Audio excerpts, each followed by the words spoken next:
Mes chers amis, la tzedaka, la prière d'abord, maintenant la tzedaka, et je ne dis pas ça par ordre d'importance, puisque parfois on trouve d'ailleurs qu'il faut donner la tzedaka avant la prière, comme il est dit dans la Gemara, qu'il a donné d'abord une pièce pour tzedaka, ensuite il était parti prier.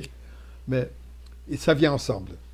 Alors, notre prière pour le bien-être d'Am Israël et la tzedaka, comme il est dit particulièrement dans ces jours-ci, Tzion b'mishpot tipodeh v'shaveh b'tzedaka, Tzion sera délivré par la justice, par la Torah, v'shaveh, et les habitants, ou aussi les otages, b'tzedaka, en donnant la tzedaka. Alors donnons de la tzedaka, ensemble, surtout si c'est fait ensemble, c'est encore un pouvoir encore plus fort. Eh bien, Torah. Comme on a mentionné hier, ces temps-ci, entre Shiva Sabbat Tammuz et espérons la fête de Tisha B'Av, comme j'aime dire ça, la période de Chol HaMoed Tammuz Av, le moment d'étudier particulièrement des sujets reliés au Beth Amikdash, comme on a mentionné hier. Le Rambam, qui est d'ailleurs le Sefer Halachot qui inclut toute la Torah, pour ça il s'appelle Mishneh Torah, la répétition de la Torah, toute la Torah est inclue là-dedans. Il a 14 livres, ce qu'on appelle les Yad HaChazaka, la main forte. Yad, Yudaled, 14, main forte. Chez le Rambam, tout est précis. D'ailleurs, Rambam est connu sous le mot de Lashon Hazav, la langue d'or, pure, lisse, claire. Tout chez le Rambam est extrêmement clair. Toutes les halachot sont avec une clarté, une précision extraordinaire. L'ordre aussi est très précis. Des 14 livres. Le 8e, et ce n'est pas un accident, le 8e qui représente, le chiffre 8 qui représente l'infini, comme dans la science, c'est le chiffre 8 allongé qui est le symbole de l'infini. Le 8e qui représente aussi le temps de Mashiach, le temps de l'infini. Comme il est dit, la création du monde est basée sur 7 jours, au-delà de la nature, au-delà du monde, au-delà du naturel, au-delà de la limite, est le 8e.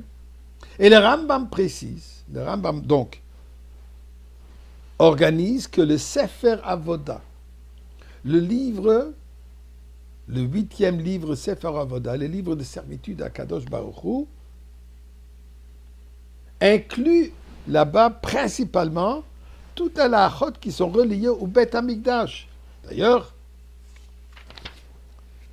Sefer Shmini ou Sefer Avoda, le 8e livre qui est appelé le Sefer Avoda, le livre de servitude à Hachem, contient les lois du Beth Amikdash, les lois des équipements du Beth Amikdash, les lois qui peuvent rentrer au Beth Amikdash, les lois qui sont ce qui est interdit pour l'autel, pour le Mizbeach, les korbanot, comment et quoi. Ensuite, encore Hilchot Midim ou Musafim, les korbanot réguliers, les korbanot particulières durant la fête. Ce qui n'est pas accepté pour les korbanot, donc les offranses. Tout le travail, tout le service de Yom Kippour, et finalement, Hilchot Me'ilah, l'interdiction d'abuser le Beth Amikdash. Et il commence, le premier s'appelle, alors il dit, Hilchotav Tesha, il y a 9 halachot dans ce livre de Sefer Avoda, et voici l'ordre. Premier, Hilchot Bet HaBechira, les lois de la maison qui est choisie. Et ensuite il dit, Hilchot Kli Amikdash, Hilchot Biat Amikdash, les ustensiles du Mikdash, l'interdiction, ceux qui ont le droit de rentrer dans le Beth Amikdash, comment, quoi, etc. Il appelle ça Mikdash. Pourquoi il commence d'abord en parlant des lois du Beth Amikdash lui-même? Il appelle ça la maison choisie.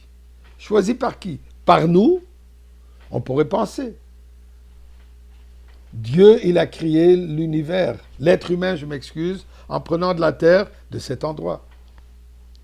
Caïn et Ève, la première offrande, il l'a amené de là-bas. Noach, le Corban, après le déluge. C'est là où il a fait, sur Har Moria. Abraham, quand fut appelé pour offrir son fils, c'était là-bas. Et d'autres choses encore. Yitzhak a rencontré son Rivka. Jacob, c'est là où il a rêvé le fameux rêve.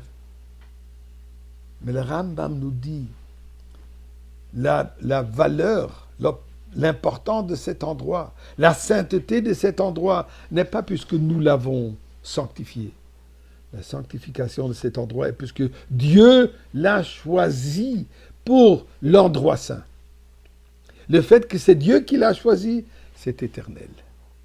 Et c'est ça ce que le Rambam veut préciser. À savoir que cet endroit, c'est un endroit saint et sacré pour Dieu, avec le Beth Amikdash, puisque lui l'a choisi.